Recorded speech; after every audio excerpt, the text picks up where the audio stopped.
नमस्कार, मी प्रकाश फळडे. विचार वादळच्या special report मध्ये आपलं सर्वांचं मनपूर्वक स्वागत.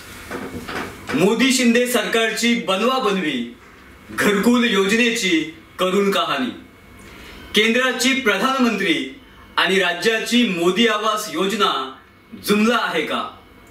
घोषणा फुका आणि निवडणुका जिंका. हप्ते नाहीत, घरे अपूर्ण, भर पावसात संसार रस्त्यावर. 6 महिन्यांपासून लाभार्थ्यांना पैसे का नाहीत? सरकारची तिजोरी खाली आहे काय? सरकारची खाली तिजोरी आणि भर पावसात गरिबांचे संसार रस्त्यावरी, अशी भयानक आणि विदारक परिस्थिती आज महाराष्ट्रात आहे. 3 चाकी रिक्षा सरकारकडे पैसे नाहीत का? घरकुलांना पैसे नसतील तर नवीन योजना सुरू होतात कशा? या योजनांचं पुढचं भविष्य काय असेल? मोदी सरकारने डिंगोरा पिटलेली प्रधानमंत्री आवास योजना 3 वर्षातच बंद पडली आहे काय?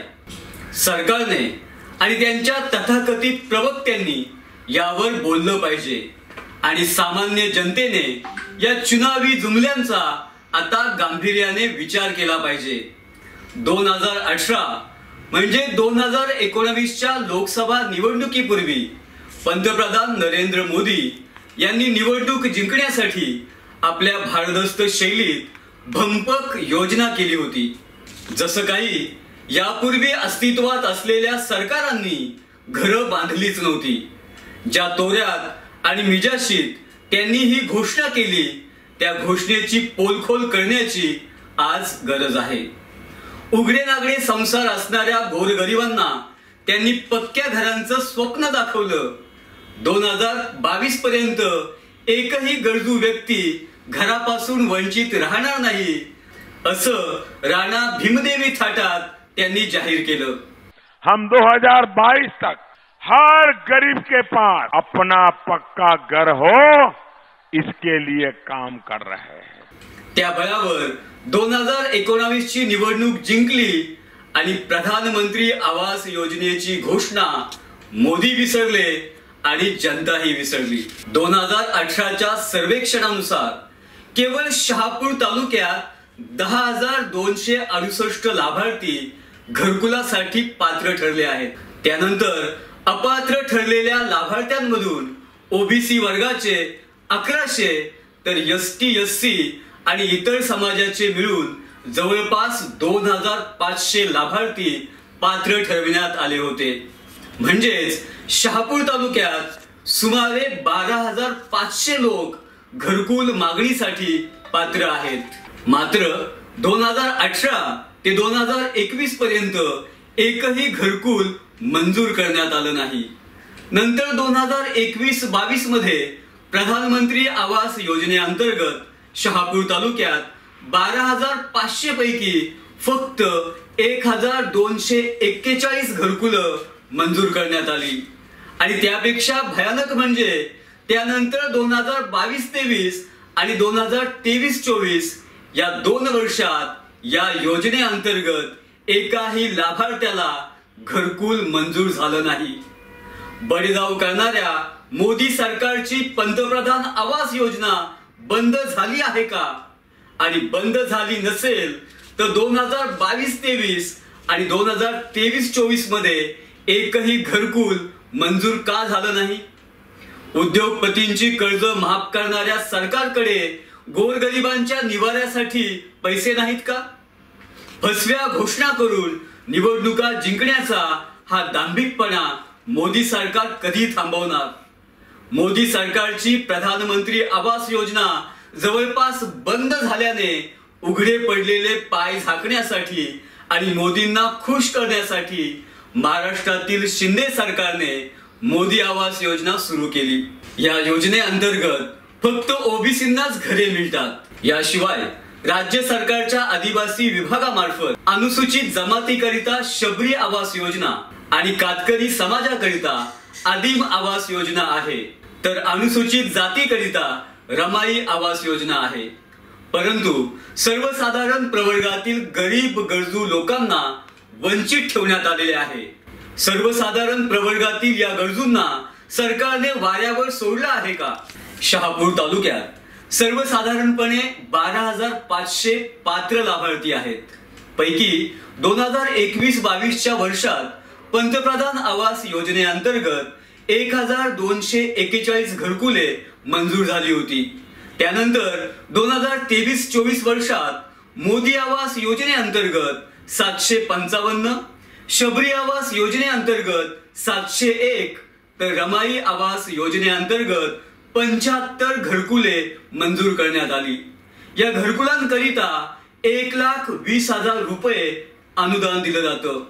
मागील वर्षात मोदी आवासच्या 755 लाभार्थ्यांपैकी 739 लाभार्थ्यांना फक्त 15,000चा पहिला हप्ता मिळालेला आहे, तर काहींना पहिला हप्ता देखील मिळालेला नाही. यातील 390 लाभार्थ्यांना 45,000 रुपयांचा दुसरा हप्ता दिला आहे. म्हणजेच अद्यापही जवळपास 50% लोकांना दुसरा हप्ता देखील मिळालेला नाही. तिसऱ्या हप्त्याची 40,000ची रक्कम 170 लोकांना मिळाली आहे आणि केवळ 18 लोकांना चौथा हप्ता मिळालेला आहे. म्हणजेच 755 पैकी फक्त 18 लोकांना पूर्ण पैसे मिळाले आहेत. मार्च नंतर 6 महिने उलटूनही सरकारकडून हप्त्याची रक्कम आली नाही. त्यामुळे ज्यांची घरे मोडली, ज्यांचे बांधकाम अर्धवट आहे, ज्यांचे छप्पर झाले नाही, त्यांचे संसार भर रस्त्यात गल्लोगल्ली उघड्यावर आहेत. भर पावसात कुणाच्या तरी आधाराला ही कुटुंब राहत आहेत. त्यांची गुरे, बकऱ्या, कोंबड्यांची परवड झाली आहे. यातील अनेक लाभार्थ्यांनी उसने पैसे घेऊन, व्याजावर पैसे घेऊन किंवा उधार साहित्य घेऊन घरे बांधली आहेत. आज या लाभार्थ्यांच्या दरवाजात त्यांचे देणेकरी त्यांचा उद्धार करत आहेत. ही गरीब माणसं ग्रामपंचायतीत, पंचायत समितीत आणि बँकांमध्ये खेट्या मारत आहेत. प्रशासनातील कर्मचारी त्यांच्या वेदना आणि व्यथा ऐकून अस्वस्थ होत आहेत. केंद्र शासनाने आज आमचं दिशाभूल करण्याचं काम केलेलं आहे. त्याला सुरुवातीला फक्त 15,000 रुपयाचा हप्ता टाकलेला आहे. लोकांचं देणं घेणं करण्यासाठी आज 10% मी पैसे उचललेले. कुठून आणायचं? केंद्र शासनाला मुकेश अंबानीचं कर्ज माफ करण्यासाठी पैसे आहेत. महाराष्ट्र शासनाला लाडल्या बहिणीसाठी पैसे देण्यासाठी आहेत आणि घरकुलवाल्यांचे पैसे देण्यासाठी नाही आहेत. आज बहिणीच्या घरावर पत्रे देखील नाही, छेद देखील नाही आहे. हा शासन करतो का? आज बीडीओना विचारणा केली तर बीडीओ म्हणतात की शासनाकडे पैसा नाही आहे. हजारो लोकांना लाडक्या बहिणीमध्ये 1500 रुपये टाकले. आम्ही मजुरी माणसं असून, गोरगरीब असून आम्हाला द्यायला पैसे नाही घरकुल्यावाल्याला. ट्रॅक्टरवाल्यांचं भाडे दिलं नाही, मेस्त्रींचा पैसा दिला नाही, कशात द्यायचा? आणि असं आहे ना, परिस्थितीच्या मानामध्ये तुम्ही घरकुली तर दिली आम्हाला, पण ती तरी टोटल पूर्ण करा ना आम्हाला. या लाभार्थ्यांना उर्वरित हप्त्याची रक्कम सरकारने आता तरी दिलीच पाहिजे. लोकसभेत सपाटून मार खाल्ल्यानंतर आता महाराष्ट्रातील शिंदे सरकारने लाडकी बहीण आणि लाडका भाऊ या न परवडणाऱ्या नवीन योजना सुरू केल्या आहेत. घरकुलासारख्या महत्वाच्या आणि रचनात्मक आवश्यक योजनेला आजच पैसे नाहीत, तर लाडका भाऊ आणि लाडकी बहीण या योजनांचं भविष्यात काय होईल?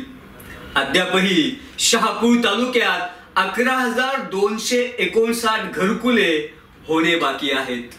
यातील एसटी प्रवर्गासाठी 5,000, एससी प्रवर्गासाठी 100 तर ओबीसी आणि सर्वसाधारण प्रवर्गासाठी सुमारे 6,500 घरांची आवश्यकता आहे.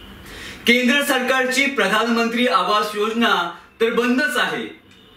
2018 पासून आतापर्यंत शहापूर तालुक्यात ज्या पद्धतीने घरांचा लक्षांक मंजूर केला जातो तो पाहता पुढील 10 वर्षात देखील घरकुलाच्या लाभार्थ्यांची यादी पूर्ण होणार नाही.